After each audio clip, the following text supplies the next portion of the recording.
Assalamualaikum warahmatullahi wabarakatuh. Salam sejahtera bagi kita semua. Perkenalkan, nama saya Muhammad Assegaf Ba'alwi, Sarjana Pendidikan Matematika, Magister Pendidikan Matematika. Saya merupakan dosen di salah satu prodi pendidikan guru sekolah dasar Universitas Nahdlatul Ulama Sidoarjo.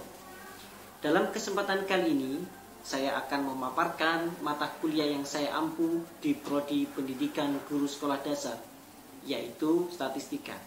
Mata kuliah statistika merupakan mata kuliah wajib prodi yang diajarkan di semester 5 dengan bobot 3 SKS.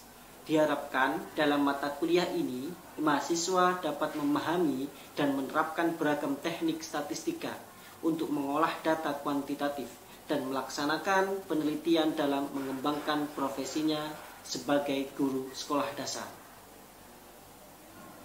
Tujuan tersebut dapat dicapai apabila mahasiswa memahami konsep dasar, hakikat, dan fungsi statistika seperti jenis data dan cara penyajiannya, variabel dan skala pengukurannya.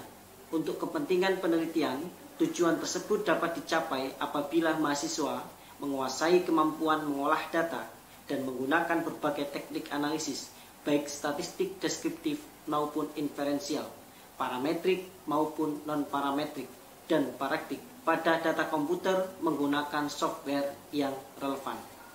Adapun materi pembelajaran mata kuliah statistika diantaranya yang pertama konsep dasar, hakikat, dan fungsi statistika, 2. Populasi dan sampel, 3. Penyajian data, 4. Ukuran gejala pusat, 5. Ukuran gejala simpangan, 6. Validitas dan reliabilitas, 7. Uji normalitas data, 8. Uji homogenitas data, 9. Pengujian hipotesis, 10. Uji korelasi, 11. Uji regresi, 12. Uji perbedaan, 13. Analisis varians. Metode pembelajaran yang digunakan dalam perkuliahan ini adalah ceramah, diskusi, dan tanya jawab. Sistem pembelajaran dalam perkuliahan ini dilakukan di kelas, pengumpulan tugas individu melalui Elin Unusida. Kegiatan pembelajaran selalu dimulai dengan pembacaan surat Al-Fatihah dan ditutup dengan surat Al-Asr sebagai bentuk nilai religius. Selain itu, di setiap mengawali pembelajaran selalu menyanyikan lagu nasional. Adapun sistem penilaian yakni tes dan lembar observasi mahasiswa. Selanjutnya akan ditampilkan praktek mengajar. Demikian yang dapat saya sampaikan, kurang lebihnya saya mohon maaf, saya akhiri. Assalamualaikum warahmatullahi wabarakatuh. Assalamualaikum warahmatullahi wabarakatuh. Waalaikumsalam warahmatullahi wabarakatuh. Bagaimana kabarnya teman-teman mahasiswa? Alhamdulillah. Luar biasa. Allahu Akbar. Yes. Oke, sebelum dimulai perkuliahan pada pagi hari ini, saya meminta kepada saudari Haifah untuk memimpin doa. Sebelum mata kuliah pada pagi hari ini kita mulai, marilah kita berdoa. Berdoa mulai. Bismillahirrahmanirrahim. Alhamdulillahi Rabbil Alamin. Ar-Rahmanir-Rahim. Maliki Yaumiddin. Iyyaka na'budu wa iyyaka nasta'in. Ihdinas siratal mustaqim. Siratal ladzina an'amta 'alaihim ghairil maghdubi 'alaihim waladdallin. Amin. Oke, saya absen dulu mahasiswa yang hadir pada pagi hari ini. Yang pertama, Alina Fariha, Intan, Laila Madania, Musyidatul, Anggi Agnes, Anggi Rahmawati, Haifa, Iza. Oke, hadir semua ya? Iya. Oke. Seperti biasa, sebelum memulai pelajaran pada pagi hari ini, mari kita menyanyikan lagu nasional. Pada kesempatan kali ini, kita menyanyikan lagu Garuda Pancasila. Kepada teman-teman mahasiswa, saya persilahkan untuk berdiri dulu. Selanjutnya, saya persilahkan kepada Saudari Arina untuk memimpin lagu Garuda Pancasila. Marilah teman-teman kita menyanyikan lagu Garuda Pancasila. 1, 2, 3. Garuda Pancasila, akulah pendukungmu, patriot proklamasi, sedia berkorban untukmu. Pancasila dasar negara, rakyat adil makmur sentosa, pribadi bangsaku. Ayo maju, maju, ayo maju, maju, ayo maju, maju. Oke, terima kasih. Silakan duduk kembali. Pada pertemuan kali ini, saya akan menjelaskan terkait uji homogenitas. Pertemuan sebelumnya, saya sudah pernah membahas tentang uji normalitas. Uji normalitas adalah uji prasyarat yang wajib untuk mengetahui data itu berdistribusi normal atau tidak. Kalau data berdistribusi normal, maka menggunakan uji parametrik. Kalau data berdistribusi tidak normal, maka menggunakan uji non parametrik. Gitu kan? Masih ingat? Oke. Saat ini saya akan menjelaskan terkait homogenitas. Adapun tujuan pembelajaran pada pagi hari ini, yakni yang pertama, mahasiswa mampu menjelaskan kegunaan uji homogenitas. Yang kedua, mahasiswa mampu melakukan perhitungan uji homogenitas. Uji homogenitas bertujuan untuk mengetahui apakah varian skor yang diukur pada kedua sampel memiliki varian yang sama atau tidak. Ya, populasi-populasi dengan varian yang sama besar dinamakan populasi dengan varian yang homogen. Sedangkan populasi-populasi dengan varian yang tidak sama besar dinamakan populasi dengan varian yang heterogen.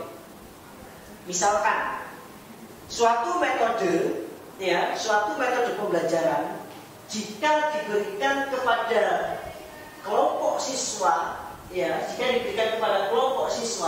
yang memiliki kesiapan belajar tinggi, itu cocok. Jika metode tadi diberikan kepada siswa yang kesiapan belajarnya rendah, itu tidak cocok, ya. Maka apabila metode pembelajaran tersebut diberikan kepada kedua kelompok tersebut, maka hasilnya tidak akan homogen. Bisa dipahami? Kenapa? Karena apabila suatu metode diberikan kepada kelompok siswa yang kesiapan belajarnya tinggi, maka akan menghasilkan hasil belajar yang tinggi. Jika diberikan kepada kelompok siswa yang kesiapan belajarnya rendah, maka akan menghasilkan hasil belajar yang rendah. Sehingga menjadi persebaran yang besar. Hal ini mengakibatkan tidak homogen. Bisa dipahami? Bisa. Nah, homogen ini kan mencari kesamaan antara dua sampel dari populasi yang berbeda. Oke. Selanjutnya, ada faktor-faktor yang menyebabkan sampling atau populasi tidak homogen. Yaitu yang pertama, proses sampling yang salah. Pengambilan sampel yang salah. Seperti bagaimana? Seperti yang saya sebutkan tadi. Sebuah metode ketika diberikan, sebuah metode itu dianggap cocok hanya untuk siswa yang memiliki kesiapan belajar tinggi, tetapi kemudian diberikan kepada siswa yang kesiapannya rendah, kesiapan belajarnya rendah, maka tidak cocok. Bisa dipahami? kurang baik, ya, penyebaran yang kurang baik, maaf, atau alat uji homogenitas yang tidak kredibel. Apabila sampel uji tidak homogen, sampel tidak bisa digunakan dan perlu dievaluasi kembali, mulai dari proses sampling sampai penyebaran. Bahkan bila memungkinkan, harus diulangi sehingga mendapatkan sampel uji yang homogen. Bisa dipahami? Bisa. Seperti itu. Salah satu uji statistik yang dapat digunakan untuk uji homogenitas adalah level statistik. Nah, sebelum menguji hipotesis, sebelum menguji homogenitas, maka perlu merumuskan hipotesisnya. Kan kemarin sudah saya jelaskan, ada hipotesis nol dan ada hipotesis alternatif. Bisa dipahami? Bisa. Yaitu apa? Ada H0. H0 ini hipotesis nol dan HA adalah hipotesis alternatif. H0 ini merupakan kedua varian homogen, sedangkan HA-nya kedua varian tidak homogen. Dasar atau pedoman pengambilan keputusan dalam uji homogenitas adalah sebagai berikut. 1. Jika nilai signifikansi atau sig kurang dari 0,05, ya, maka dikatakan bahwa varians dari dua atau lebih kelompok populasi data tidak sama atau tidak homogen. Yang kedua, jika nilai signifikansi lebih dari 0,05, maka dikatakan bahwa varians dari dua atau lebih kelompok populasi adalah sama atau homogen. Coba dibuka diktat kalian. Di situ ada langkah-langkah untuk mengerjakan uji homogenitas menggunakan SPSS. Contoh, tentukan apakah varians data hasil belajar matematika siswa kelas A dan siswa kelas B di bawah ini sama atau homogen. Di situ ada datanya, ada data nilai siswa A dan data nilai siswa kelas B.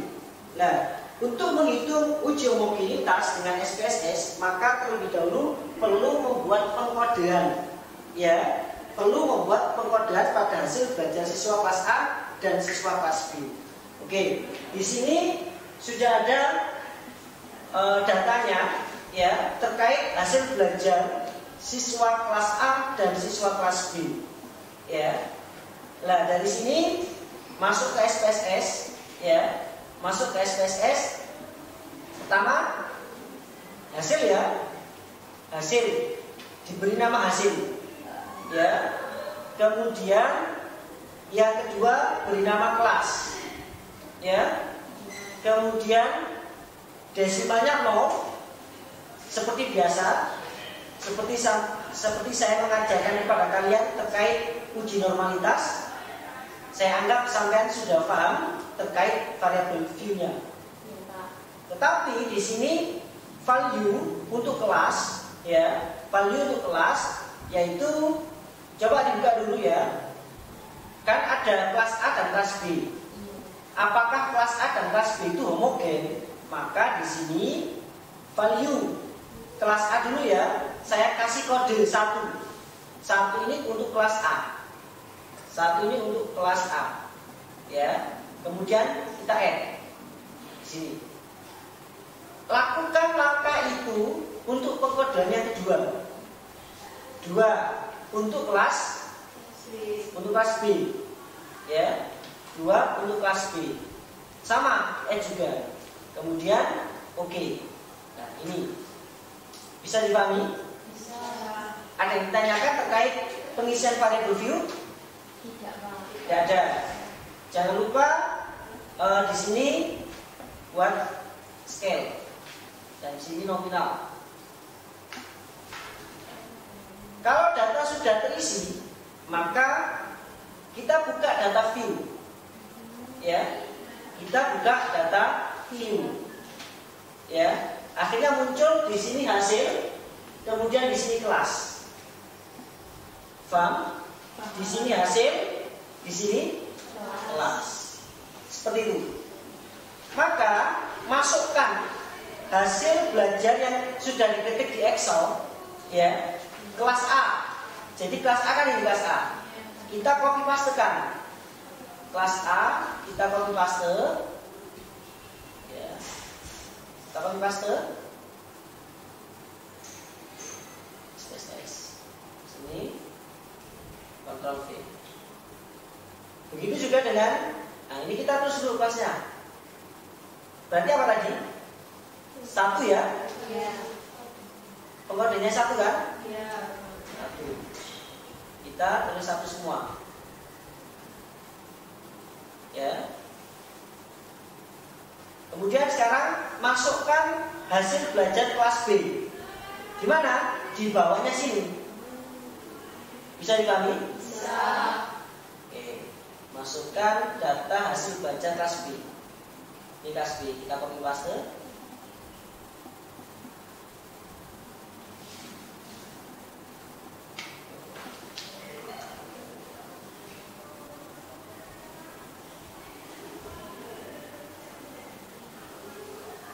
Ctrl C.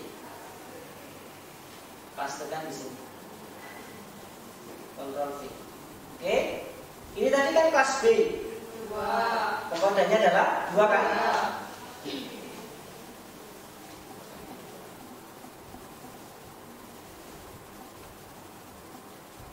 Oke. Sampai sini bisa dipahami? Bisa.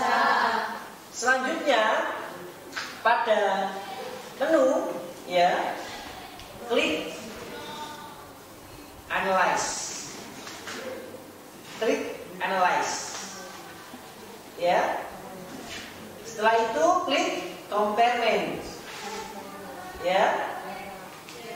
Setelah itu One Way ANOVA.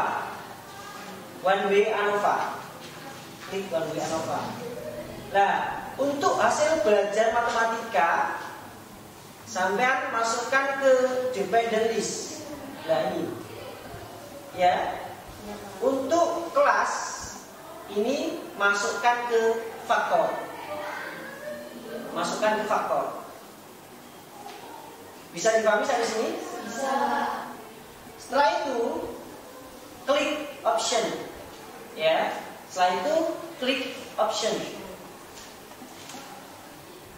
Option, ya. Baru di statistik, ya, di bagian statistik ini saya klik homogeneity of variance test. Sampai sini bisa dipahami? Bisa. Kemudian continue. Baru oke. Setelah itu akan muncul data ini, ya kan? Iya. Sama dengan cara pengujian normalitas juga akan muncul seperti ini. Nah, fokus di sig, ya kan? Di sini adalah 0,700, ya, 0,700. Kita kembali ke depan tadi, ya. Data dikatakan homogen jika nilai sig lebih dari 0,05. Berarti kalau menurut kalian, ya, kalau menurut kalian data ini homogen atau tidak? Kenapa kok homogen? Karena lebih dari 0,05. Sampai sini bisa dipahami?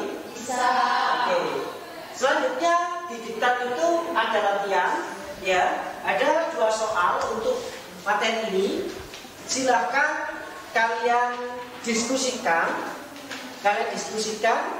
Saya bagi 2 kelompok, yaitu kelompok sebelah kanan dan kelompok sebelah kiri, ya. Kedua-duanya sama-sama mengerjakan soal nomor 1 dan soal nomor 2, gitu kan? Karena semuanya sudah punya laptop dan di laptopnya sudah ada SPSS-nya, jadi bisa berdiskusi mengerjakan, 2 orang mengerjakan soal nomor 1, 2 orang mengerjakan soal nomor 2. Silakan berdiskusi, saya kasih waktu sekitar 5 menit cepat. Tepat kan? Sudah ada langkah-langkahnya di mana? Di kita kan sudah ada langkah-langkahnya juga. Oke. Silakan berhadapan-hadapan dulu. Atau didahului dulu.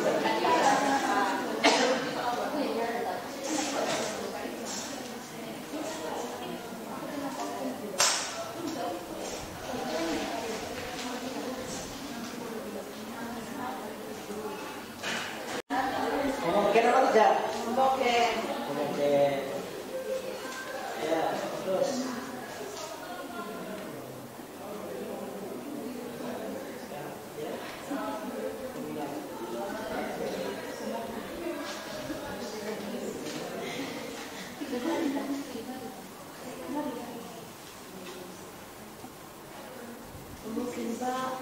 Ya.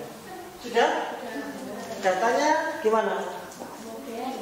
Homogen berapa? Itu berapa?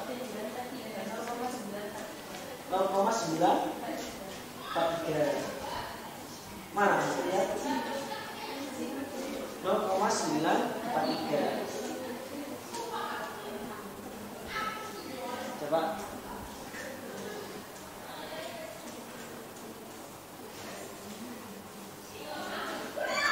Terus? Oke, lanjut. Gimana? Homogen juga. Berapa hasilnya? 220. Oke. Silakan perwakilan kelompok untuk menjelaskan ke depan.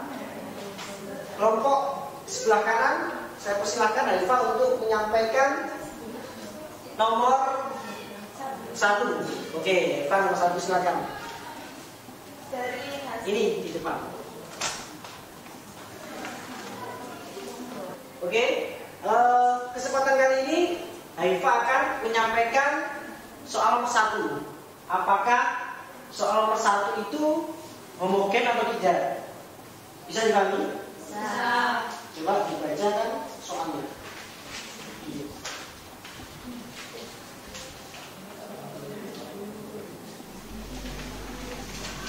Soal nomor 1, di sini ada seorang peneliti mengadakan penelitian terhadap 2 kelas untuk dijadikan kelas eksperimen dan kelas kontrol. Pada tahap awal, kepada siswa-siswa di kedua kelas tersebut diperoleh hasil berikut. Tentukan apakah kedua kelompok data tersebut mempunyai variasi yang homogen. Di sini sudah saya tulis hasil dari kelas eksperimen dan kelas kontrolnya. Yang terbagi menjadi kelas A dan kelas B. Selanjutnya, klik analyze, compare, lalu ada 1B ANOVA. Nah, di sini hasil belajar dipindahkan ke dependent list dan kelasnya dipindahkan ke faktor. Lalu ada klik option, lalu dipilih homogeneity yang bagian tengah, lalu diklik continue. Setelah itu oke. Dari hasil tersebut didapatkan bahwa nilai sigma yakni 0,225 atau lebih besar dari 0,05. Berarti dikatakan homogen. Oke, bisa dipahami? Itu soal nomor 1 data dikatakan homogen. Kenapa? Karena nilai sigma lebih dari 0,05. Oke, tepuk tangan untuk Halifa. Selanjutnya kelompok yang sebelah kiri, siapa yang bisa maju? Siapa? Anggi, oke. Anggi Agnes. Oke, Anggi Agnes, silakan. Oke, sekarang Anggi Agnes akan menjelaskan soal nomor 2. Silakan dibaca soal nomor 2-nya. Soal nomor 2. Seorang peneliti mengadakan penelitian terhadap 2 kelas untuk dijadikan kelas eksperimen dan kelas kontrol. Adapun jumlah siswa masing-masing kelas tersebut adalah 20 siswa. Pada tes awal kepada siswa-siswa di kedua kelas tersebut diperoleh hasil berikut. Menentukan apakah kedua kelompok data tersebut mempunyai variasi yang homogen atau taraf nyata 5%. Yang pertama, kita harus mengganti datanya ke Excel terlebih dahulu. Setelah itu buka SPSS dan masuk ke variable view. Seperti yang dijelaskan Pak Asegaf tadi, yang pertama yaitu kita menulis hasil dan kelas. Pada label ditulis hasil belajar siswa matematika, dan yang kolom nomor 2 ditulis kelas. Terus value yang kelas kita klik.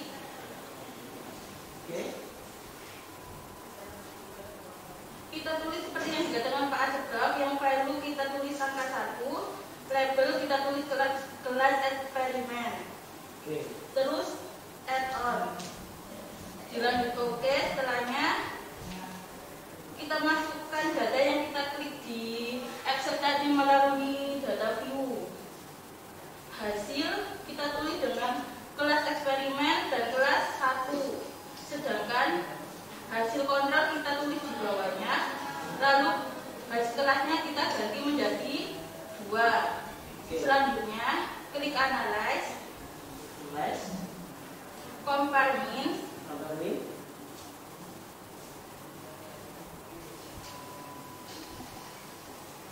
One way ANOVA. Ya, silakan. Apa? One way ANOVA. Oke. Selanjutnya yang hasil belajar matematika kita taruh di dependent list, dan kelas kita taruh di factor.